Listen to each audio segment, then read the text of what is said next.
Destaque Rural Notícias.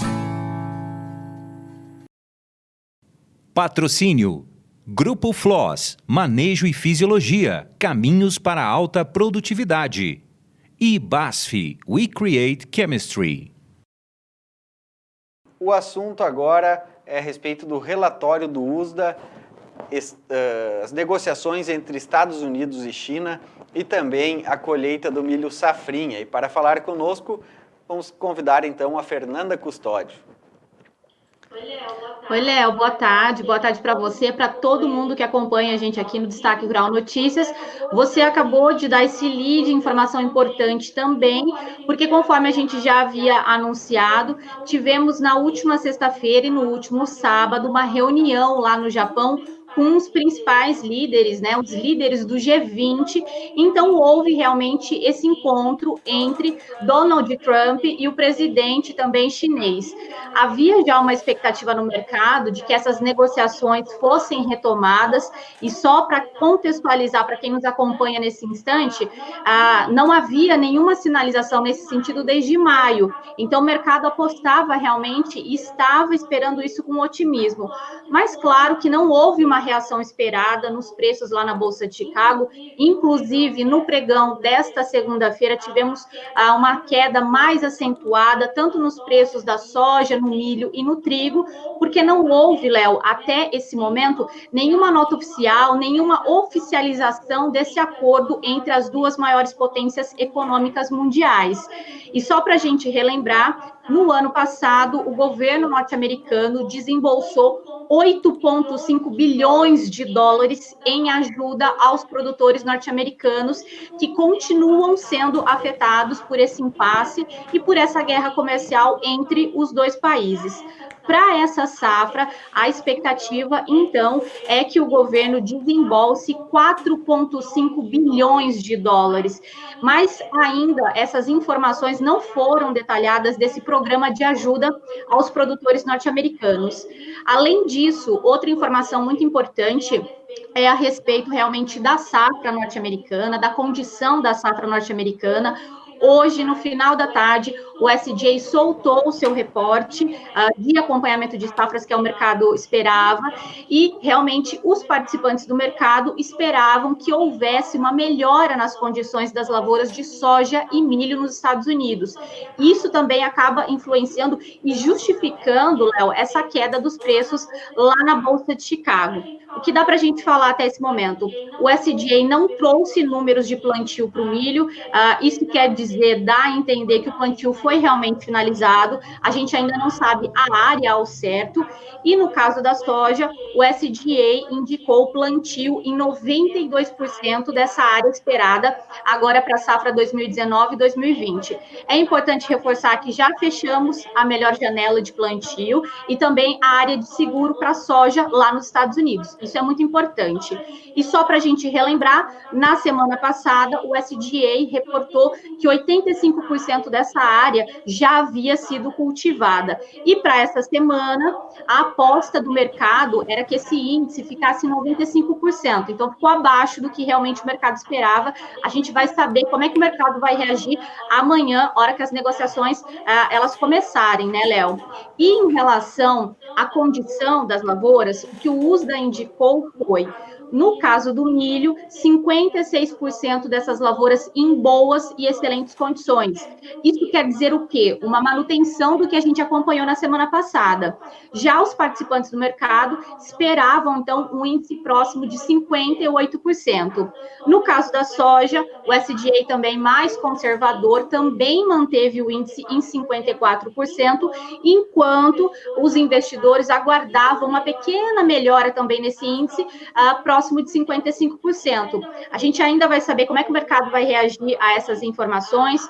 A partir de agora, com finalização de plantio, essa vai ser realmente a informação mais importante do mercado a partir de agora. E é importante destacar também, né, Léo, que agora, quinta-feira, dia 4 de julho, é feriado nos Estados Unidos. Feriado muito importante, dia da independência. Então, nesse dia, a gente não tem negociação lá na Bolsa de Chicago. Então, uma semana um pouco mais curta também, e é importante o produtor brasileiro ficar de olho nessas informações. Fernanda, e mesmo com essas notícias de atraso, por que o preço, a cotação em Chicago caiu? Qual é o motivo, afinal? Léo, é exatamente esse o cenário que a gente destacava. Os preços subiram muito. A gente está olhando o milho num patamar acima de $4 por bushel. No caso da soja, acima de $9 por bushel. Então, o mercado foi colocando esse risco climático, né, esse prêmio de risco, na verdade, nas cotações desde o início do plantio, quando nós acompanhamos, então, atrasos, inundações, e tudo isso gerou muita especulação. Agora, o mercado ele está sustentado, está suportado nesse patamar. E agora ele vai trabalhando mais cautelosamente, de acordo com as informações que vão surgindo ao longo dos dias. E hoje a informação principal era realmente que houvesse essa melhora nas condições das lavouras, coisa que não foi confirmada pelo USDA no final da tarde dessa segunda-feira. Por isso a gente destaca que é tão importante acompanhar a partir de amanhã, então, como é que os preços eles vão iniciar o pregão desta terça-feira. Tá certo. E a negociação lá do Trump com o Xi Jinping lá na organização na reunião do G20, quais são os impactos para o mercado? Conversava esses dias com um consultor, ele me disse que precisa de uma definição, ou para uma negativa entre as negociações, uma quebra de relações entre as duas nações, ou o acerto dessas duas nações, que o mercado precisa disso para tomar definições, né, Fernando? Exatamente. Mas claro, né, Léo, quando se trata de um acordo tão importante quanto esse, Estados Unidos e China, e a China sendo a principal compradora mundial de soja, a gente vai com um pouco de cautela. Tanto é que a gente observa desde o início desse impasse, tanto os Estados Unidos quanto a China, cada um ali na sua posição, impondo tarifas contra produtos do outro país. Mas ainda assim não houve um rompimento, uma ruptura entre os dois países, porque no fundo, Léo, todo mundo sabe a importância. A China precisa dos Estados Unidos e os Estados Unidos precisa da China. Então, ali, eu acho que a partir de agora o que a gente acompanha é quem vai ceder mais. Por isso que é tão importante. Hoje, na verdade, no dia do encontro, o líder chinês disse que realmente é preciso colaboração, cooperação para que haja um acordo entre os dois países. Tá certo. Vamos falar então agora da safrinha, ou melhor, da safrona de milho, né, Fernanda, aqui no Brasil. Está andando muito bem a colheita, né, com níveis aí maiores do avanço da colheita com relação ao ano passado, né? Sim, Léo, a gente tem dados atualizados da consultoria G-Rural, que dá para a gente falar, até a última quinta-feira, o levantamento aponta para 32% dessa área que foi cultivada com milho safrinha no centro-sul do Brasil, que é onde se concentra a produção de milho safrinha, né? Ela já foi colhida até a última quinta-feira, e se a gente comparar com o mesmo período do ano passado, a gente consegue ter dimensão disso que você está falando, porque em 2018, nesse mesmo intervalo, o índice colhido era apenas de 10%. Então, a gente acompanha esse trabalho avançando, ainda de acordo com o último levantamento da G-Rural, a expectativa é que sejam colhidas 75,7 milhões de toneladas de milho safrinha agora nessa temporada.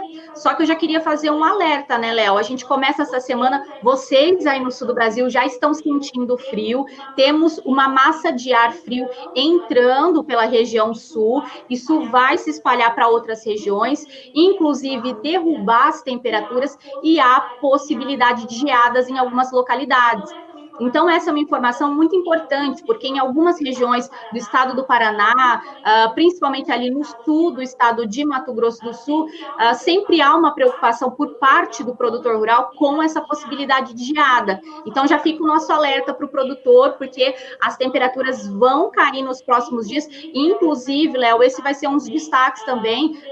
Durante essa semana, a gente vai trazer melhor essas informações e vai realmente acompanhar para ver se realmente isso vai se confirmar, acompanhar se pode realmente trazer algum risco para essa lavoura de milho safrinha, e aproveitando não só o milho safrinha, mas o café também é uma grande preocupação. Então a gente vai acompanhar isso ao longo dessa semana, o comportamento do clima, e vai detalhar tudo isso aqui na nossa página, no site Destaque Rural. Tá certo, Fernanda. Muito obrigado pela tua participação, uma boa noite e até amanhã.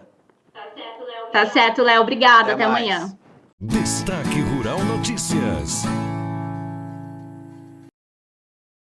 Patrocínio: Grupo FLOS, Manejo e Fisiologia, Caminhos para a Alta Produtividade. E BASF, We Create Chemistry.